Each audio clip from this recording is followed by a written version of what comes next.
Hello everyone and welcome in. This is my first time at Gamescom. Yay! So DevCom and Gamescom are two different events. They are connected though. One is developer focused, the other is gaming focused. So Gamescom is open to the public, but DevCom isn't. So there's more workshops and industry networking events. There, Alan is talking to someone. This is one of aforementioned networking events with lots of tasty snacks. Yay! Gamers bonded over card games. So this was a mixer and we got to meet all these really cool industry insiders. This was an unofficial mixer. This was the Black and Gaming lot and we all had Korean barbecue, which was really fun. Day 2, we travelled around a lot by tram. This is one of the workshops that I mentioned. It talks all about black hair in the video games industry. Hot topic, by the way. A lot of walking was done at Gamescom. I got my steps in, that's for sure. We went to go and get something to eat. When I say we, Alan and I were mostly together on this, holding down the fort for Melanie Gamer. But yeah, we went to another networking mixer and it was a lot of fun. This was an official networking mixer and they just getting to meet a lot of industry insiders is really important. Day 3. Traveling around by tram. Gamescom, DevCom is based in Cologne, Germany. Lovely city, by the way. And getting around is really easy by tram. Hello. Howdy. We are on our way to Gamescom. Yes. We're almost there. Yup. We're very tired. Indeed. We've been tired since we landed. That is true. Some few days ago. Mm-hmm. What's wrong with you? What are you talking about? What? He's crazy. But yeah, we're very excited. It's our first day of Gamescom. And this is our first ever Gamescom as well. You know? We haven't had breakfast, but you guys know me, I don't eat breakfast anyway. But yeah. Look at that. What? The Gamescom. Yeah, I know, I saw it yesterday. This is what he's talking about, the Gamescom. Gamescom. We will take a picture with that Gamescom logo very soon. But right now we're headed inside. And I'm excited. Yay!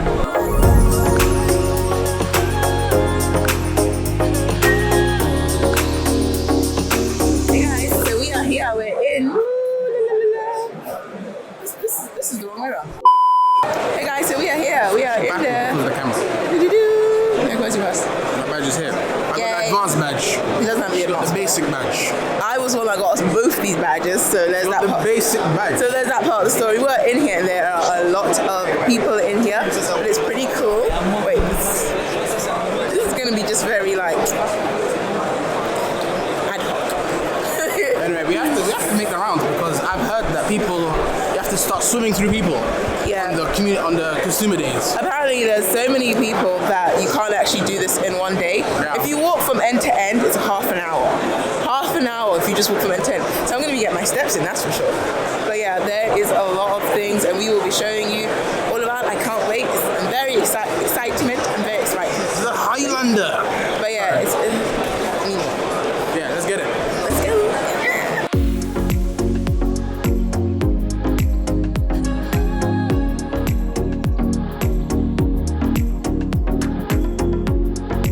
Howdy guys.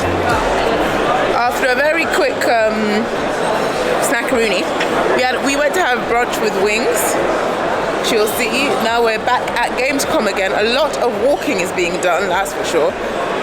We're now going to Bandai Namco because we have a meeting there. And then afterwards we're going to Ubisoft. Ubisoft. Okay. Very busy. Of course, I had to play out some games. I mean, come on, it's Gamescom after all. Not everyday meetings, some days gaming, and they were so much fun. I did spend too much time gaming, and then we got to walk around this is the part that's open to the public side of Gamescom, and the way they advertising some of these games was insane. Some of these props were humongous. Look at that monster truck, crazy. It was otherworldly how big this space was, like Dune, desert planet. It was so cool and amazing. This Bowser is made entirely out of Lego and can move. Hello, can we talk about it? It's just like the level of productivity and there's so many things to do, buy, see.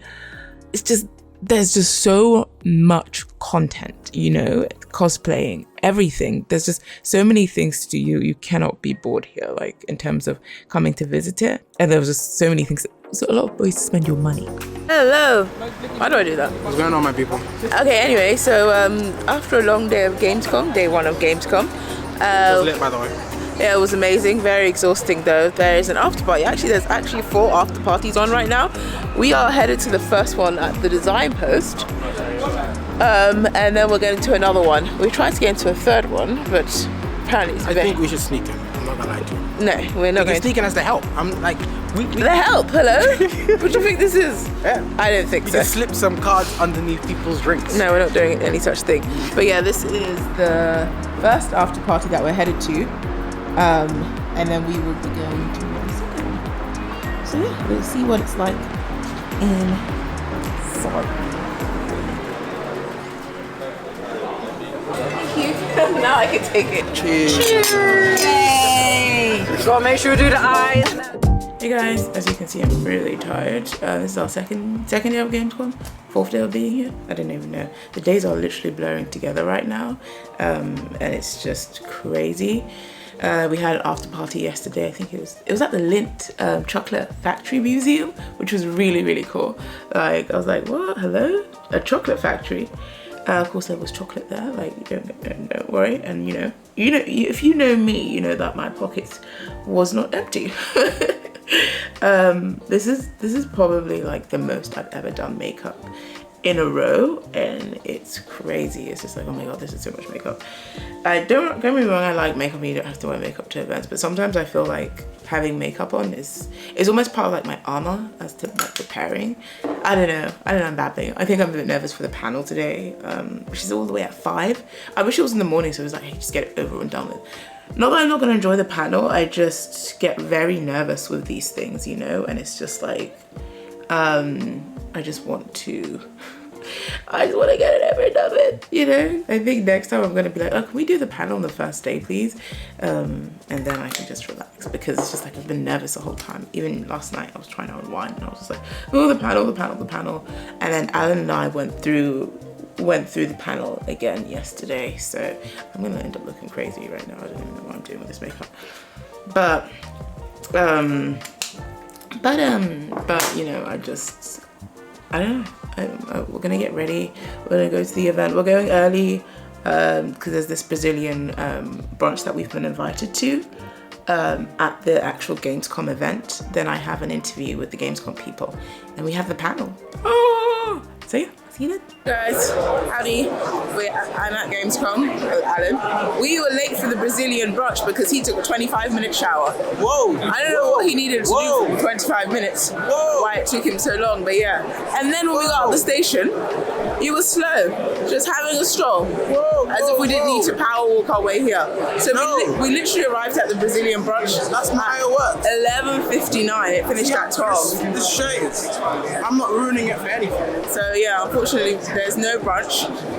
So brunch is on Alan, I guess. Would you rather I be filthy or on time? You could have taken us, woken up earlier.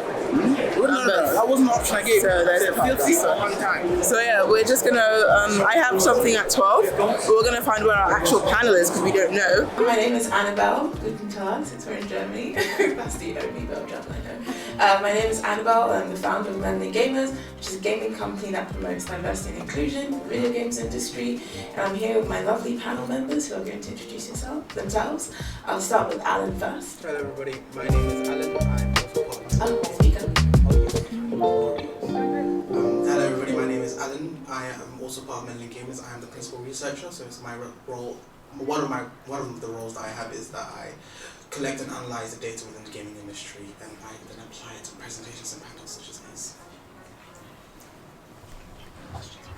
Hey everybody, I'm Tim O'Neill, VP of Sales at GDWP, and we are an AI platform that's built for mitigating toxicity in games. Hi, my name is Michaela Hayes. I'm a senior client partner at Unity, but working specifically on Vivox, which is all in-game communications, voice chat, text chat moderation, and it is engine agnostic, just in case I said Unity and it scared you away. Ooh, I hope I didn't say that. Hello everyone, thank you so much for staying till the very end of what I'm sure was a long day. My name is Kayla Jarvis. I'm the Trust and Safety Global Advisor at Keyword Studios, a service provider in every sense of the word to the gaming industry. Been in the space for about 10 years. Trust and safety is near and dear to my heart, and I'm very excited to share it all with you today. Thank you. I think when it comes to dismantling toxicity, we have to understand that toxicity doesn't exist in a vacuum. It's not just in the gaming space. It affects every industry. But when we talk about I think we have to actually define what toxicity is and what toxic behavior is, griefing and that sort of thing. And sometimes there can be the fine line between trash talking, a bit of ribbing, and actual toxicity. Okay, thank you, Tim. Okay, so when it comes to toxicity, it's seen as more of an umbrella term. When it's seen as umbrella term, so things like griefing, things like hate speech, things like there are other parts of toxicity that are so egregious that they tend to be considered by themselves, such as grooming. So when it comes to understanding how toxicity is like perpetuated, because it is kind of a culture where, and when it comes to culture, people make culture and culture influences people, so it's kind of that vicious cycle where once you enter this space, you can kind of get caught up in that kind of energy and that environment, and then you say heinous things, and can really bring out the monster in you, especially with the advent of social media where we've kind of dehumanized the other person behind behind the profile, and then that's also then just wrapped up everything included in it. So when we speak about toxicity, there's a hierarchy that we have to discuss, as well as the attributing punishments as well, or how we enforce positive behavior or demonize negative behavior. Again, I saw you nodding there. Did you want to add something?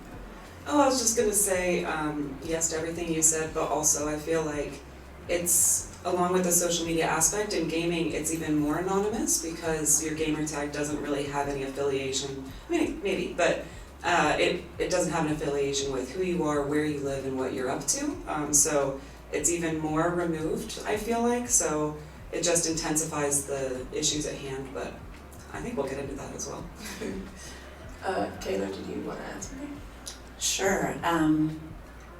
Toxicity is everything that Alan said and Michaela said as well. And oftentimes when I try to define it, it's anything that is disruptive in your game that pulls you away from the intent of the game that you created. So all of those behaviors, absolutely, but it can be something also as simple as like following super close behind somebody or disrupting gameplay within the game. So lots of different ways to define toxicity in games.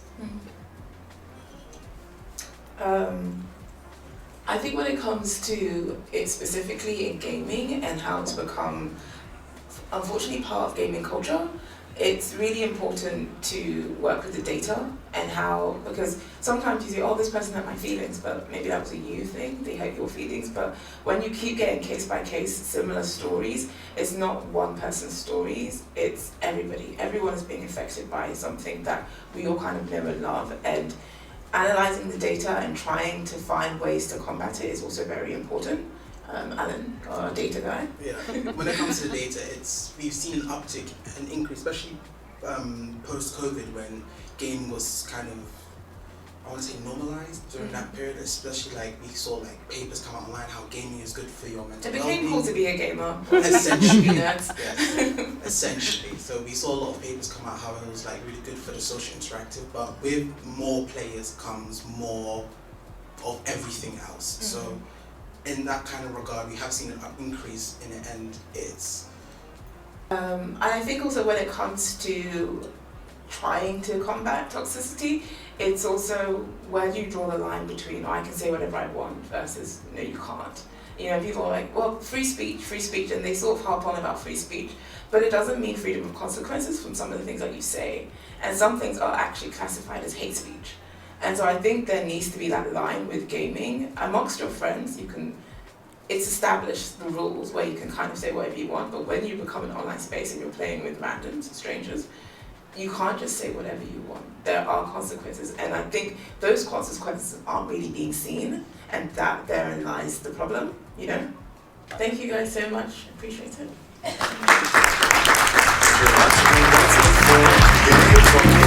That's